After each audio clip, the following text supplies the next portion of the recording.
Loyalty reward programs are everywhere, from coffee shops to retail, flights, and of course, grocery and drugstores. Collecting points with the promise of discounts or perks brings us a lot of joy. But you might have noticed those points don't go as far as they used to. So what's going on? And is the trade-off for our privacy and data worth it? Vass Bednar is our guest today.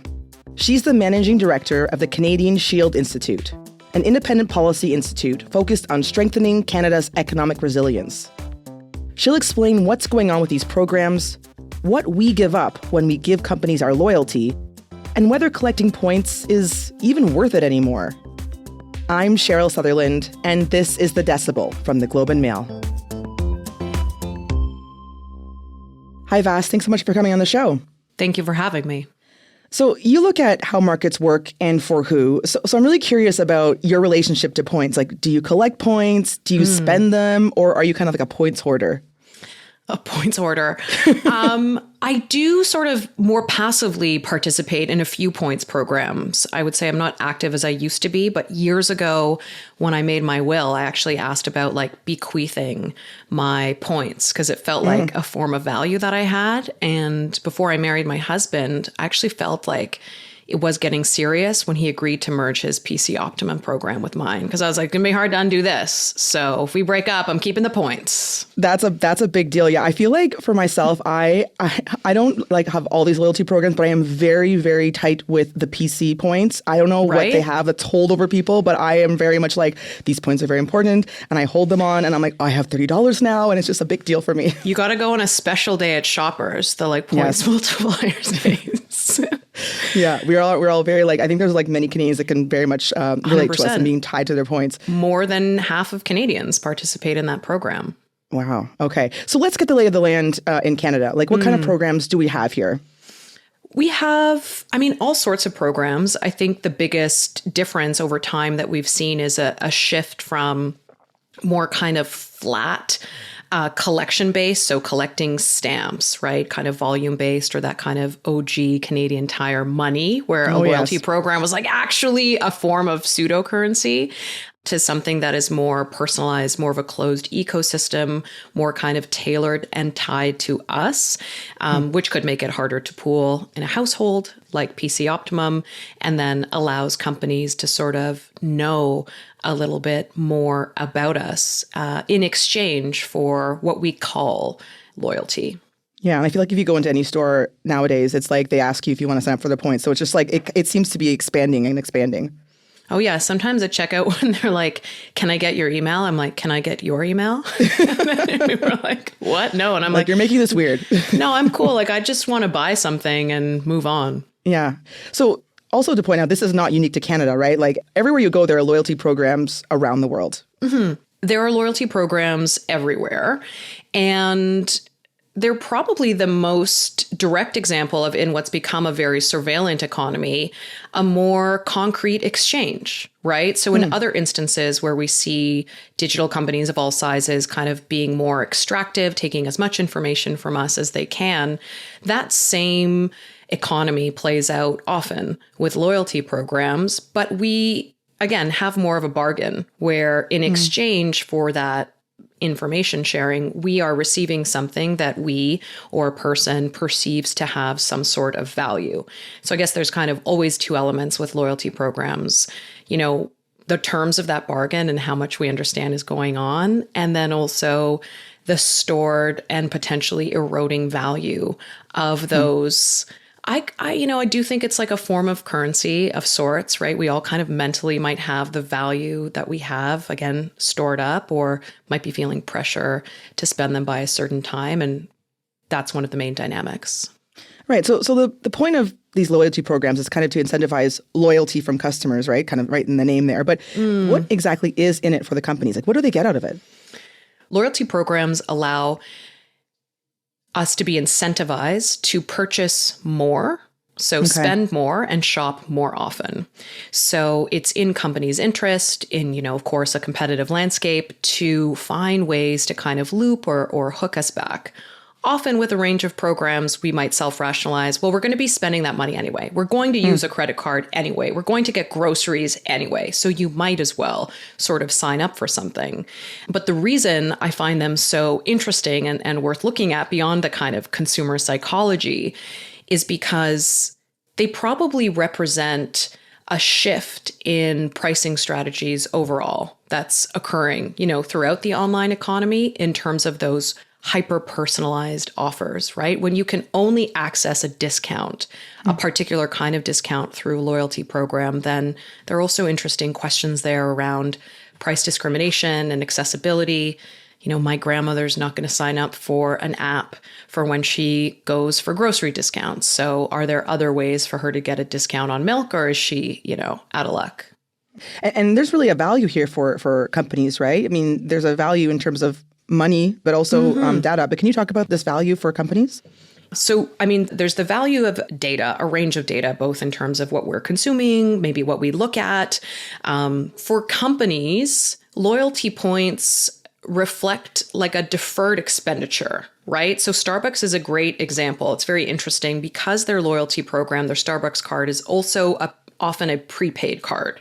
So just to parse that out for Starbucks, you could view it as customers are willing to give Starbucks an interest-free loan. Let's call it what it is, right? They are fronting, when you load your Starbucks card, you are fronting Starbucks cash, but you're fronting yourself cash in a way too.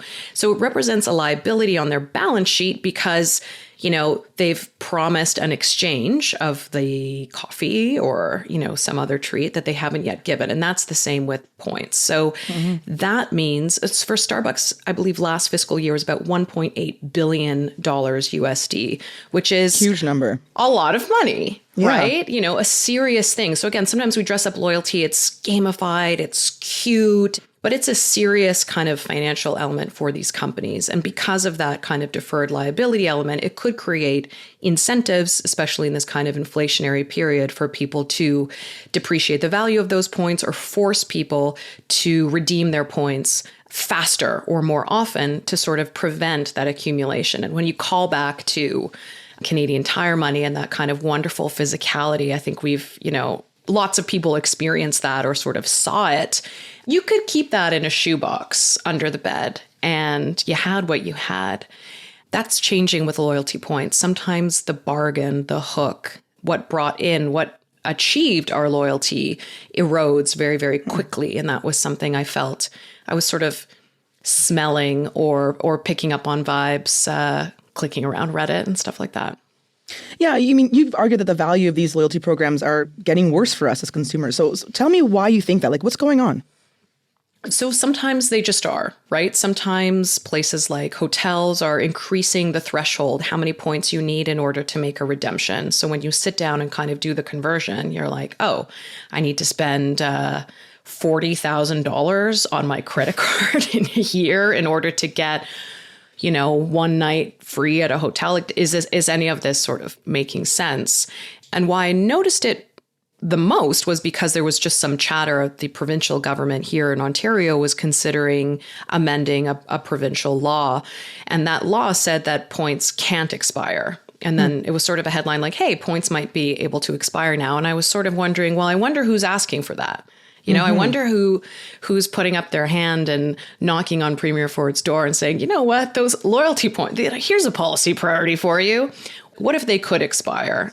Yeah, something I've noticed on this topic of things seeming to be getting worse is airline loyalty programs. Like, I feel like a few years ago, I would be able to purchase almost an entire ticket with my points. And now it's almost not even worth using them because the discounts don't seem worth it. So it seems like they aren't as good as they used to be, but is that true? In some instances, it does seem like, again, the redemption thresholds are increasing, which is a way of devaluing the points. As some people wrote to me, their sense was, money also expires or erodes in a way. It experiences inflationary pressures. So sure, we could say that loyalty points programs are, also experiencing inflation or deflation. But I don't think we can decouple, again, I don't want to dismiss those terms, those changing kind of murky terms of loyalty programs, because I think it happens in this whole kind of this landscape that we experience every day as consumers, where you might be up against shrinkflation, right? The same product, less volume, higher price, or the same price. When we have this growing mistrust of markets because we feel that, again, the bargain's eroding or that we're being taken advantage of, or we always have to be very vigilant, I think that's really important for consumer trust and also trust in the state. So again, loyalty points depreciating or changing their value is probably part of the whole competitive landscape, where once you might entice consumers to be part of your program because you want to, earn their, again, trust or their, of course, their business. But then as you accumulate that market share, you have less of an incentive to serve those customers in a particular way. All that said, last year, Loblaw actually took a financial hit because so many people redeemed their PC Optimum points. Interesting. Yeah, okay. That's from 2024. So again, back to the, it really represents, it's seen by the companies on their balance sheets, right, as a form of financial exchange. So for me, that's why I think it's okay for us to say, look, this is or has been a prototypical kind of digital currency. And as we look at the future of money for Canada, if we want people to trust a new stablecoin regime or other forms of digital money, I think it's worth reminding people we have experiences with digital money, and sometimes those experiences are not very good. We'll be right back.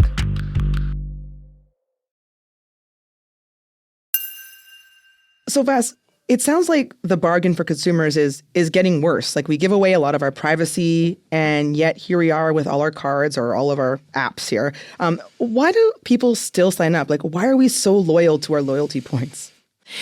Why do we keep them? One, I think people do rationalize we're going to spend money anyway. So why not? It couldn't hurt. And again, that makes a lot of sense. These programs are designed to psychologically entice us, to, send us nudges. Sometimes they're quite gamified, or they have kind of cute levels and kind of different names. And it seems perhaps normal now, right? A normal way to kind of participate. And I don't begrudge anybody for having a favorite, loyalty program, or for being somebody who truly believes that a particular brand or store deserves their loyalty, especially in this moment where we're trying to sort of support Canadian firms more and more. What I resent is the reality of how people are exploited for their information, and how that bargain, which maybe shouldn't even exist in the first place, right, is steadily eroding for people. Just to throw back to Canadian Tire for a second, because I kind of think this is a fun fact. When they were developing their credit card, right? Again, another way for a company to learn more about you, but also provide value. They were looking at, credit scores and risk assessments. And they found that, one, anybody who had ever purchased something that had a skull on it was actually they deemed them a very unreliable person to loan money to. However, if you had purchased those, have you ever gotten those little felt circles that you can put on your chair, like your kitchen chair, your table? So it doesn't scrape the ground. Okay. Well, people who purchase those, like you, Cheryl, tend to be very vigilant and pay back their credit cards on time. So how are companies able to use the information that we voluntarily share? To what end, and why is it valuable, and sort of what makes it interesting? Yeah. We've kind of talked around this a bit about how these companies collect our data, but what kind of information do these companies actually collect on consumers? In terms of what kind of data these companies are collecting from us, the McDonald's app, there's a report from the Vanderbilt Policy Accelerator from earlier this year that looks at loyalty programs, and they found that the McDonald's app uses almost 1,000 different data points to start to profile and learn about customers, and that they draw you in through, I think it used to be like a Monopoly game where you would collect the little stamps, but now they've forced that into a digital ecosystem. So again, the terms of the exchange are changing and becoming more sophisticated. And I think there are trade-offs there worth talking about. Their privacy policy for this simple game, is nearly 10,000 words. And it notes how McDonald's can monitor our precise geolocation, so exactly where we are at different times, browsing history, anything we're looking at on our phone, app interactions, other apps that we're using, and social media activity. And then the company uses that data to train its AI models and build profiles on us to predict our preferences, characteristics, psychological trends, predispositions, behavior, attitudes, etc. And, there's other research, again, this has been done in the US, that shows that these loyalty offerings can actually be a bit more predatory. So we typically talk about them in terms of a form of a discount. But for instance, I'll mention as an example, Taco Bell. Taco Bell might be able to infer when my payday occurs, which means that they'll make my gordita offering more expensive. And I think that kind of nudging and extracting the maximum possible price from people, again, this is an example of a trend or a shift that's happening in other ways when we're buying things, which is different people are getting different prices and it's not clear why. So loyalty programs have become more invasive, more sophisticated. And again, their rewards feel like they can be more of a punishment. That's so fascinating. And you talked about how, the privacy policy for this McDonald's app was 10,000 words. And those are the things that we all ignore, right? We just press agree and then we continue on, not knowing all the stuff that they're collecting from us. Yeah, I'm like, get me the points. Let's go. Yeah, I want the points. This sounds like there should be rules around this, right? Like, are there any rules in Canada that regulate what information companies can gather on us? There are. I mean, we are waiting right now for new updated privacy legislation for Canada. So a few years ago now, the Privacy Commissioner did an investigation into the Tim Hortons app and found that their loyalty program was collecting an excessive amount of information and that the price of that exchange, even though we weren't, again, paying money for that exchange, was egregious when compared to the rewards that we were getting. And Tim Hortons did, amend that somewhat proactively. And I think they gave everyone like a free coffee and a Timbit or a donut. But can you really blame a company if our rules are weak or unclear? Or again, consent, Tim Hortons did receive consent to track people kind of 24/7 through that app. So primarily it is through privacy. Also, we have consumer protection laws, which are provincial. The Competition Bureau federally has, put out a couple of warnings and considerations around loyalty programs and the claims that they make. So they kind of look at it from false and misleading advertising. But the area that challenges our laws sometimes is that because there's not a direct monetary value in our information that we're exchanging, the law doesn't see it as a transaction. Okay. So it's viewed a little bit differently. But yeah, we do have legislation. Sometimes, like Ontario, we have supplementary kind of elements to points themselves. But as we think about, the kind of economy we want to have and how we can better equip people to navigate loyalty programs and understand what's occurring, I think that element is really important and probably not a place that companies are going to go out of their way to, talk about tracking us. What do you think needs to change then to make these programs more fair? Maybe not collect all of our data. I don't know. What do you think needs to change? I don't think people should have to volunteer so much personal information in order to receive a very modest discount when they're shopping. I appreciate when everybody, no matter your past shopping habits, neighborhood, income level, etc., can access the same discount. I think that people should be able to accrue points for as long as they like without being forced off redemption cliffs, right? We are seeing some programs like Starbucks force you to redeem within 6 months or they lose their value.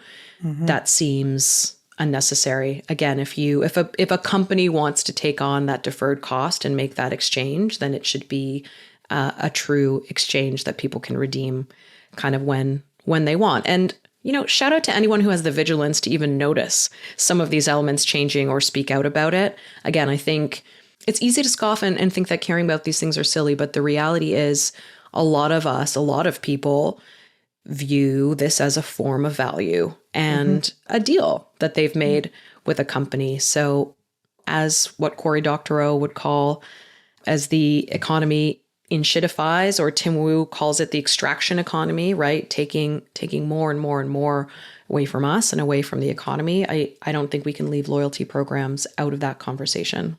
The big question is, are points still worth it?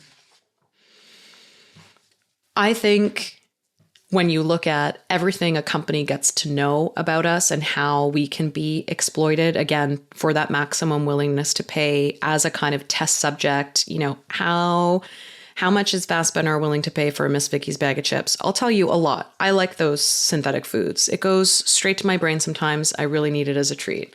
I'm being a little bit silly, but I think relative to what many of these companies know, it's absolutely not worth it. However, for people who do enjoy, they're able to accrue enough points for that special flight per year, or splurging on a big holiday meal with their family, or getting a cool birthday treat at Sephora. That's great. I would personally prefer loyalty programs to be limited to our transaction information with that one company and not more.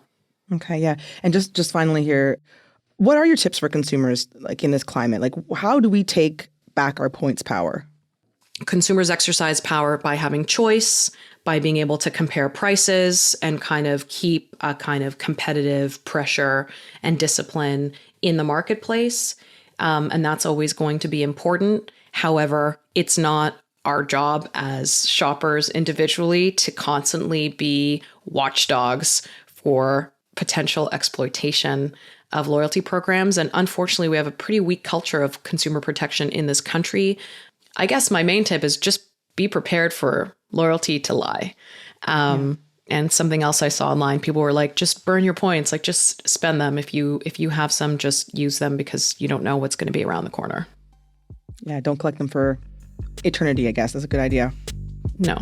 But you should be able to if you want to. Okay, that's a good point too. Vass, we'll leave it there. Thank you so much for coming on the show. This has been really interesting. Thank you for having me. That was Vass Bednar, Managing Director of the Canadian Shield Institute. That's it for today. I'm Cheryl Sutherland. Alyssa Wheeler joins us as our Brooke Forbes Fellow and is our Associate Producer. Our producers are Madeline White, Michal Stein, and Ali Graham. David Crosby edits the show.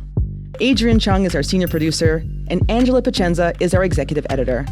Thanks so much for listening, and I'll talk to you tomorrow.